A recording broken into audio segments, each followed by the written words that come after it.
Servidor público e aposentado com problema bancário, isso é muito comum e hoje nesse vídeo a gente vai conversar sobre duas situações que estão tirando o sono do servidor público e do aposentado envolvendo consignados. Muito prazer, eu sou Jorge Fernandes, advogado, especialista em servidores públicos. E apesar da gente não conversar tanto sobre direito bancário, a gente que defende servidores públicos e também o servidor público aposentado sabe que consignado é um desafio na vida funcional desses indivíduos. Então é muito comum o servidor público, às vezes, desde o começo da carreira, pegar operações consignadas. Então hoje a gente vai conversar um pouco sobre duas situações que podem ser esperança para melhorarem a vida financeira desses servidores públicos, ou seja, envolvendo operações de consignados. Primeiro de tudo, pessoal, emitindo um pouco da minha opinião pessoal, a gente sabe que consignado não é a melhor saída financeira para resolver os problemas, mas eu não estou aqui para entrar no mérito do que porque alguém pegou um consignado ou não. Eu mesmo sou filho de servidora pública e minha mãe sempre falou que criou a gente à base de consignado, e isso é muito comum. Então não estou aqui para emitir opinião se consignado vale a pena ou não vale a pena, mas eu estou aqui para garantir, resguardar o que é seu de direito envolvendo as operações de consignado, te informar para que você não seja lesado e enganado pelas instituições bancárias. Então a gente vai tratar hoje de duas situações. A segunda situação é a mais delicada, é a mais comum nesse mundo de dívidas de consignados. A primeira situação é uma situação que muita gente já conhece, seria revisional de contrato, ou seja, revisar taxas de um consignado. O problema é que essa ação revisional muitas vezes é indeferida no judiciário. Então, como que funciona essa ação revisional? Olha, às vezes você contrata um consignado, isso aconteceu muito durante a pandemia, consignados que tinham uma taxa astronômica, então era uma taxa muito alta, muito maior do que a praticada pela média de mercado. E baseado nisso, você pedia para que o juiz aplicasse uma revisão, você desenvolvia toda uma tese de direito consumidor, direito bancário, para revisar essa taxa bancária que você contratou para uma taxa envolvendo a média de mercado da época. Então, se por exemplo sua taxa era 3% ao mês, você pedia para que seja reduzida para a média de mercado, que às vezes na época era 2% ao mês. Era esse tipo de pedido, é uma revisional de contrato de consignado. Às vezes dá certo, não tem muito como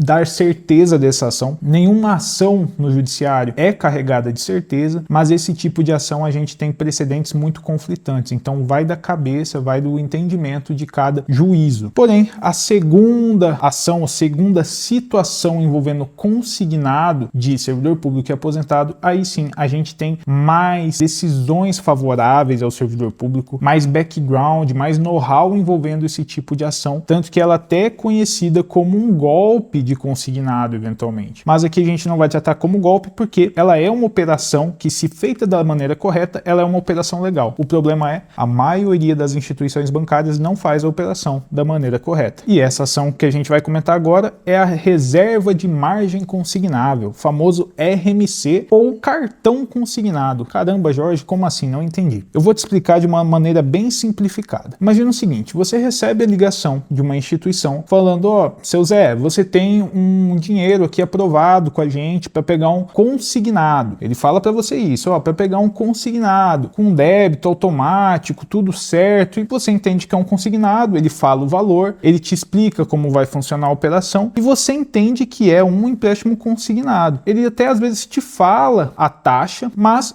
você não se atém muito, não se apega muito, entendeu que era um empréstimo consignado. Você aceita esse tipo de contrato e de repente começa o desconto na sua folha. Até aí tudo normal, você entende que está sendo descontado o consignado que você contratou. Porém, os anos passam e esse consignado nunca acaba. De repente você vai questionar e eles falam de um tal de cartão, de um uso de cartão, e você fala assim, poxa, mas eu nunca recebi um cartão de vocês. Eu nem sei do que se trata esse cartão. Essa experiência de consumidor, ela é muito comum, principalmente envolvendo servidores públicos. Porque esse RMC é a reserva de margem consignável. Essa reserva de margem, ela tem um percentual para o pessoal do INSS e tem um outro percentual dependendo do ente federativo que o servidor público presta serviço. Ou seja, se ele é um servidor da União, do Estado, do município, vai mudar esse percentual. Se eu não me engano, para o pessoal do INSS é 5%, mas para ente federativo muda. Aqui no estado do Mato Grosso do Sul, salvo o melhor juízo, é 10% a reserva de margem consignável. Então, essas empresas, esses bancos, eles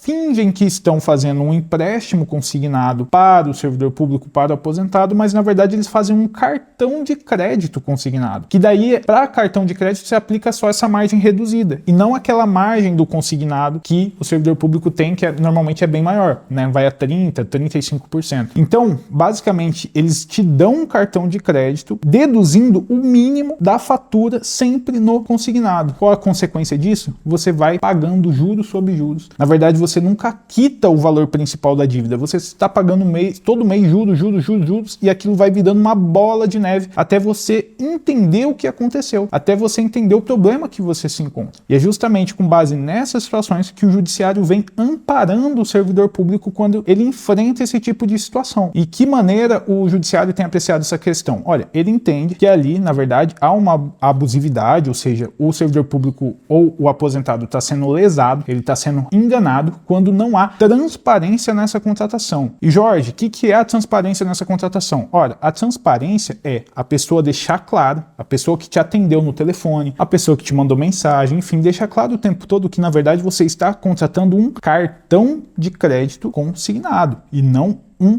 consignado só. Ou seja, não é um empréstimo que você está pegando, você está pegando um cartão. Quer ver uma atitude que é muito comum dessas empresas que enganam os servidores aposentados? Eles sequer enviam o cartão para a residência desse indivíduo. Muitas vezes eles não enviam o cartão. E daí o servidor fica mais perdido ainda e fala: rapaz, mas eu nunca vi o cartão, eu nem sei onde está esse cartão, eu nunca recebi ele em casa. E justamente para mascarar a prática de, na verdade, não estar entregando um empréstimo consignado, mas entregando um cartão de crédito consignado. A solução para esse tipo de caso, muitas vezes, é mover uma ação contra a instituição bancária, e o judiciário, ele pode ter vários entendimentos, mas aqui a gente vai dar um panorama geral. Ele pode entender pela devolução em dobro dos valores que você pagou sem aplicar a taxa média de consignado. Então ele pega o seu contrato e ele fala assim: olha, a taxa do cartão está altíssima, às vezes está 4% ao mês, 3% ao mês, quando na verdade a média do consignado daquele ano do mercado era 2%. Então ele reduz o seu contrato, ele transforma ele num contrato de empréstimo consignado, reduz a porcentagem de juros que você paga e consequentemente te devolve aquele valor a mais que você pagou. Além de eventualmente devolver esse valor, ele pode devolver em dobro devido à abusividade, enfim, a enganar o consumidor nessa situação, aplicando justamente o Código de Defesa do Consumidor. Além disso, também é comum o servidor público ganhar danos morais nesse tipo de ação contra a instituição bancária que enganou o servidor nesse tipo de situação. Mas pessoal, fica aqui um alerta. O alerta é: não faça esse tipo de ação com base em mentiras. O que eu quero dizer? A gente sabe que tem muito servidor público, muito aposentado que é enganado por esse tipo de atuação maliciosa nas instituições bancárias, ou seja, é enganado, mas também tem alguns servidores que mentem nesse tipo de situação, ou seja, eles sabiam que era um cartão consignado, eles atendem o telefone do call center e falam: ó, eu sei que é um cartão, a atendente confirma que ele sabe que é um cartão consignado, ela explica todos os detalhes certinhos. Nesse tipo de situação, o que vai acontecer? Você vai fazer uma ação, a instituição bancária vai juntar provas de que você sabia que era um cartão. E se ela tem provas sobre isso, seja provas de telefone, seja provas de mensagem, seja provas de e-mail, em que você dá uma ciência, você demonstra conhecimento de que se trata de um cartão consignado e não de um consignado, a sua ação muito provavelmente vai ser julgada improcedente no judiciário. Então tenha muito cuidado, não minta. Se você não se recorda, tudo bem, aí quem vai atender, vai fazer essa investigação para ajuizar eventualmente uma ação no judiciário para você é o seu advogado. Então seja sempre muito transparente nessas questões. Se você foi enganado, sem problema nenhum, deixa isso claro, fala: olha, eu fui enganado, eu queria um consignado e acabaram me enfiando num contrato de cartão consignado que eu nem sei o que é e nunca chegou na minha casa. Bom pessoal, o vídeo de hoje era esse. A gente tem expandido os temas do canal para justamente abordar outras questões envolvendo o servidor público e não só aquelas questões do direito administrativo em si. E direito bancário é algo que envolve muito servidor público, porque servidor público é muito aliciado por banco, muito provocado por essas instituições. Você passa num concurso, o pessoal já sai te ligando. Você consegue uma aposentadoria no INSS, consegue aposentar no serviço público, o pessoal sai te ligando para te oferecer contrato o tempo todo. Então tem que ter cuidado com essas questões e a gente está aqui para informar e orientar vocês na medida medida do possível. Se você gostou do vídeo, deixe seu like para fortalecer o nosso trabalho, considere se inscrever no canal e também acompanhe o nosso trabalho nas outras redes sociais. Um abraço.